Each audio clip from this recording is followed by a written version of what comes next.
How to turn on Samsung M32. First of all, look at the power button on your phone.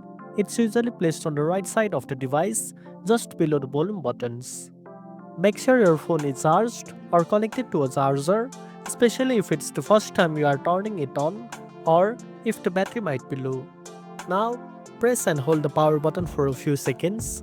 You will notice the Samsung logo appearing on the screen. This means your phone is starting up properly. Next, wait patiently while the device boots up. It might take a little longer if this is the first time you are using it or if a system update was recently installed. Don't press any other buttons during the process. Once the booting is complete, you will reach the lock screen or the setup screen depending on whether your device is already configured. If you are setting it up for the first time, just follow the on-screen instruction to complete the initial setup. If your phone doesn't turn on even after holding the power button for a while, check if it's properly charged. Try plugging it into a charger and wait a few minutes before attempting to power it on again.